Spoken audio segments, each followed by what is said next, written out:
El proceso de construcción de una recomendación dentro de un consejo es la más clara práctica de convivencia política. Una nueva forma de integración de sectores inicialmente disímiles por su extracción, sus fuentes de conocimiento y sus diferentes hábitats dentro de una misma demarcación geopolítica. El proceso de integración humano es determinante y solo se consigue a través del tiempo, del florecimiento de los valores del espíritu de los consejos. Igualdad, equidad, solidaridad, justicia, tolerancia, respeto, inclusión, corresponsabilidad, transparencia y acceso. Cuando la tolerancia y el trabajo colaborativo prevalecen sobre el individualismo, el éxito de la recomendación que incide cohesiona al grupo y lo proyecta con más fuerza en los siguientes retos. La vía del acuerdo es la herramienta más efectiva de las democracias modernas, que han tomado esta vía racional, pacífica e inteligente para promover la reflexión de los gobiernos en torno a sus políticas y decisiones, que siempre deben estar apegadas a derecho. La educación. La educación, es decir, yo a quién tengo que convencer, a quién tengo que formar, a quién tengo que educar, a los jóvenes y a los niños.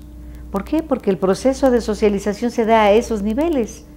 Si yo quiero ser ciudadanos conscientes de sus derechos, de sus obligaciones, porque también tenemos obligaciones, y solo exigimos derechos o exigimos que el gobierno nos solucione todo, pero nuestras obligaciones son inexistentes para nosotros, ¿no? Entonces, si yo parto de la educación, y ahí viene entonces el tomador de decisión, ¿dónde debo incidir? En la escuela básica, ¿no? Nivel básico. Y entonces voy a ir creando jóvenes, niños jóvenes, que cuando son adultos tienen una conciencia diferente a la nuestra. A nosotros cuando éramos niños, ¿a poco nos hablaban del ambiente y de la sustentabilidad? Obviamente, pues ya en las épocas que uno no estudiaba, el término de sustentabilidad fue acuñado en los 70s, ¿no? Pero uno estaba en la universidad. Entonces México llega tarde a todos esos procesos. Hablamos de sustentabilidad en los 90s, ahora hablamos de políticas públicas, y todo es política pública, y todo es sustentabilidad, y el Congreso es sustentable, y la tienda es sustentable, y el agua es sustentable, todo era sustentable, y cuando uno preguntaba nadie sabía qué era la sustentabilidad.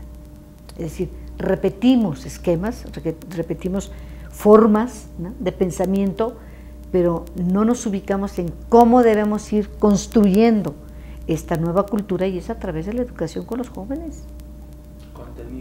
Contenidos, por supuesto, y actitudes. Yo no puedo exigirle a un niño que no tire basura si yo en el salón de clase la tiro donde quiera. No le puedo exigir que cuide el agua si yo voy y tiro el agua cuando voy a abrirla para tomar agua en la escuela. Y eso empieza en casa. ¿Cómo le exige usted a un hijo que respete la ley y no entre en corruptelas? Ay, mijo, si te para el tránsito, dale 20 pesos. No. Reconozco que hay una discriminación, pero también se confunde mucho al sector juventud en otro tipo de espacios más enfocados hacia el entretenimiento, hacia un tipo de aprovechamiento del tiempo que no favorece el desarrollo humano y que en definitiva no favorece al entorno.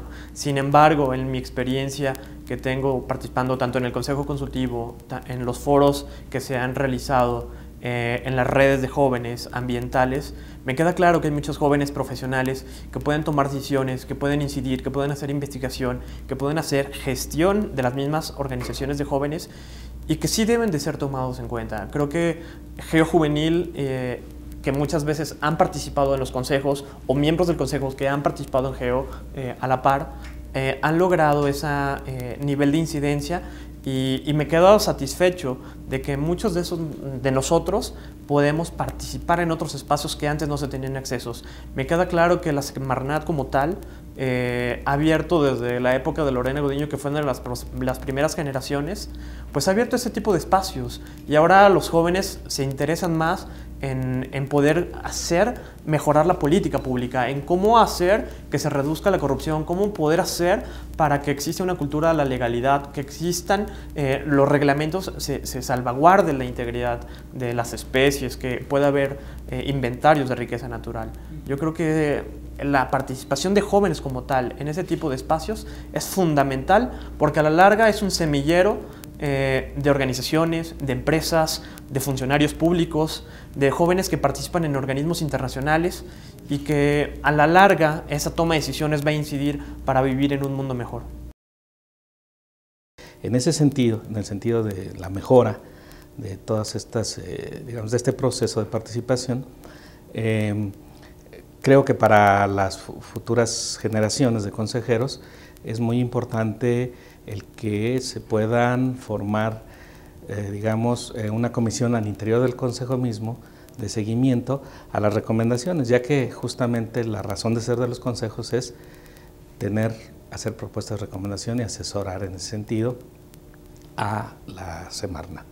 Entonces, acompañado a esto, que es la parte, digamos, humana, que es muy importante, tendrían que hacerse uso también de un mayor uso que se hace, pero orientado en este sentido, a poder, digamos, establecer un banco de recomendaciones, una base de datos, donde puedan estar contenidas todas las recomendaciones que se están trabajando, que se han trabajado, en la medida de que pudiese haber un seguimiento muy ágil, muy rápido, por parte de los miembros de los consejos, tomando en cuenta que, bueno, hay recomendaciones a nivel núcleo, por estados, a nivel regional, regiones del país y luego a nivel nacional. El Consejo Consultivo es bien agradable en ese sentido porque vemos la utilidad de la ciencia. Queramos o no, vivimos en una sociedad en donde hay contaminación ambiental, que es una de las áreas que yo trabajo, en donde hay falta de educación ambiental, pero sobre todo la parte de contaminación ambiental en el sureste nos ha permitido establecer recomendaciones a nivel de que se formulen normas ambientales. Tenemos que reestructurar algunos aspectos y formular otras. Por ejemplo, en el caso de aguas contaminadas de ríos, lagunas y mares, no hay una norma específica para decir los límites máximos permisibles de hidrocarburos en esos sitios. Entonces, se hizo una recomendación en ese sentido y creo que es muy valiosa.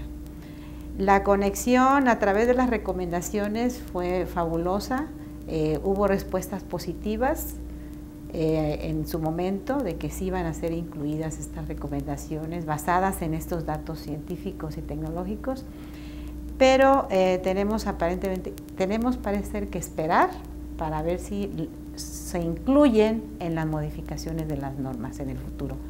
Entonces, como consejeros tenemos una gran función ahora y un compromiso para dar seguimiento a estas situaciones que recomendamos que se tomaran en cuenta.